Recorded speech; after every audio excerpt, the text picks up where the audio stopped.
ये हुआ 1 और इस 0.1 से गुणा करो तो कितना आएगा ये 1000, एक जीरो कम हो जाएगा। अरे ठीक है, अरे ऐसे समझ में नहीं आ रहा तो बटे 10 लिख लो। अब एक जीरो से जीरो काट दो तो ठीक है, प्लस 10,000 C2 0.1 की घात 2 और ये चलता है। कुल मिला के ये 1001 हो गया और कुछ जुड़ी रहा है इसमें।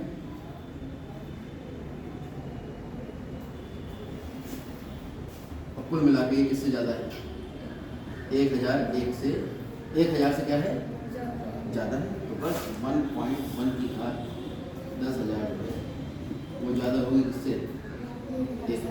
ये आपका आंसर, क्योंकि ये पूछा था कि बड़ा कौन है दोनों। ठीक, आगे देखिए 14वां सवाल, सिद्ध कीजिए।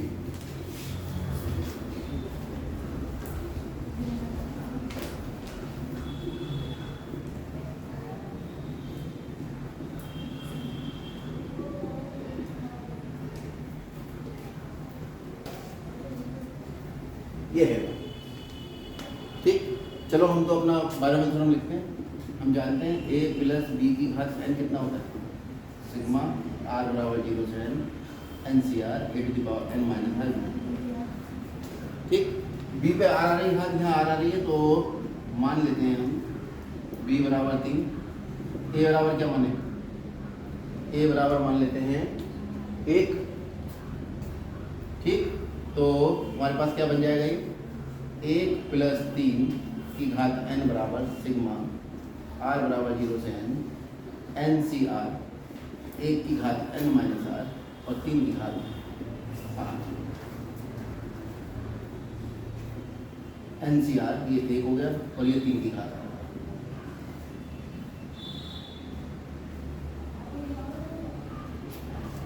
और ये 3 और 1 कितना हो गया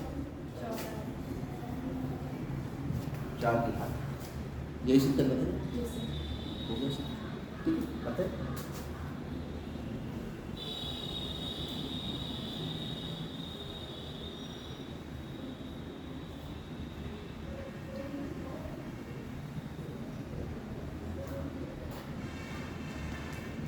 ठीक, आगे बढ़ते हैं। सवाल नंबर 13, इस प्रश्नावली का सबसे बड़ा और सबसे ज़्यादा पूछे जाने वाला सवाल, क्योंकि एक ही सवाल है जो सवाल इस स्तर का है कि एग्ज़ाम में आए 5-6 नंबर में। ध्यान से समझेंगे इसको, है कुछ नहीं इसमें। 13वां क्या कह रहे हैं, प्रूव दैट, क्या सिद्ध करना है, 9 की घात n plus 1 minus 8n minus 9 64 से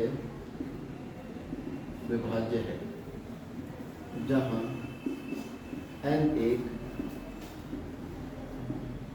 धन पूर्णांक है।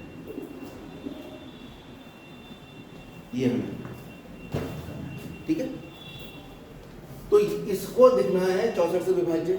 जैसे कोई भी संख्या मान लो 12 से कौन विभाज्य होता है 24, तो 24 को लिख सकते हैं 24 बराबर 12 गुणा 2। 4 से 24 डिवाइड होता है तो 24 को लिख सकते हैं 6 गुणा 4। ठीक है, 6 से 24 डिवाइड होता है, विभाज्य होता है, तो 24 को लिख सकते हैं 6 गुणा 4। इसका मतलब अगर कोई संख्या 64 से विभाज्य है तो इसको लिख सकते हैं 64 गुणा कोई संख्या। अगर ऐसा आ जाता है तो ये 64 से विभाज्य हो जाएगा। अगर मैं इसे इस रूप में दिखा दूं कि इसका मान 64 गुणा कुछ आ रहा है। क्लियर है बात, अरे समझ में आ गया। जैसे मान लो टुकड़े करते हैं किसी के, ये हमारे पास मान लो सबसे आसान वाला ले लेता हूँ 12 है 4 गुणा 3, तो 12 4 से विभाज्य और 12 3 से विभाज्य। ठीक है, चलिए तो इसे हम लिख सकते हैं कितना 8n माइनस 9 आ रहा है, इसी का करते हैं इंतजाम। इसको लिख लेते हैं हम 9 को लिख लो 1 प्लस 8।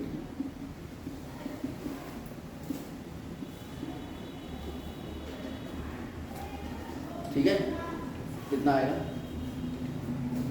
सिग्मा अगर लगाए तो बायोमेट्रिक लगा दो, सिग्मा r बराबर 0 से कितना n प्लस 1 सी आर 1 की घात n प्लस 1 माइनस r और 8 की घात r माइनस 8n माइनस।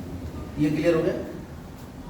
ये वाली फिर में लगा दी, बोर्ड पे लिखिए बराबर क्या लिखो ए का मान कितना मान लिया इसमें 1 और बी का मान कितना ले लिया 8, 1 + 8 और n की जगह n+1, तो n+1 CR 1 की घात n - r और 8 की घात r।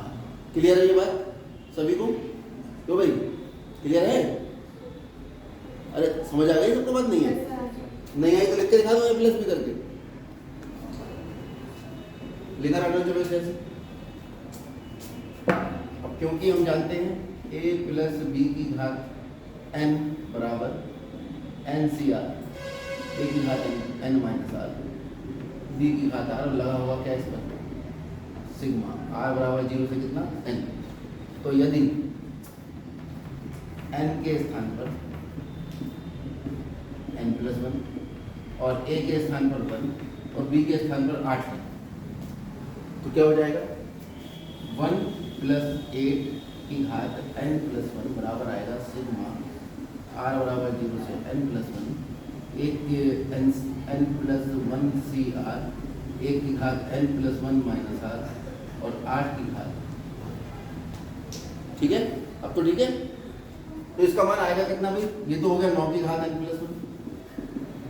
कितना आएगा मान इसका जरा खोलो, n+1 C0 1 की घात n+1 - 0 8 की घात 0 प्लस n+1 C1 1 की घात n+1 - 1 8 की घात कितना 1। और वैसे 1 को मैं लिख क्यों रहा हूँ? 1 की तो कितनी भी घात लगाओ क्या फर्क पड़ेगा? तो 1 लिखने की कोई ज़रूरत नहीं है। इसको तो हम सीधे सीधे ये भी लिख सकते हैं सिग्मा r बराबर 0 से n+1 CR और 8 की घात। तो n+1 C0 8 की घात 0, n+1 C1 8 की घात 1, n+1 C2 8 की घात 2, n+1 C3 8 की घात 3 और डैश n+1 CN+1 और 8 की घात n+1। क्लियर हो गई बात? कोई दिक्कत किसी को? ये हुआ 9 की घात n+1 बराबर ये कितना हुआ 1, ये कितना हुआ 1, ये कितना हुआ n+1 गुणा 8 प्लस ये कितना हुआ ऐसे लिख दो n+1 C2 लेकिन ये 64 होगा, n+1 C3 ये 64 गुणा 8 होगा है ना रेडश, और लास्ट वाला आएगा n+1 C n+1 और ये आ जाएगा 8 की घात 2 गुणा n - 8 की घात। कैसे हुआ ये? एक जोड़ो एक घटाओ, एक जोड़ो एक घटाओ, कितना होगा 8 की घात n - 1 + 2। ठीक, और 8 की घात 2 गुणा 8 की घात n - 1 अलग अलग करके लिख सकता हूँ। ये मुझे करने की जरूरत नहीं थी, खाली मैं तो आपको समझा रहा हूँ ये बात।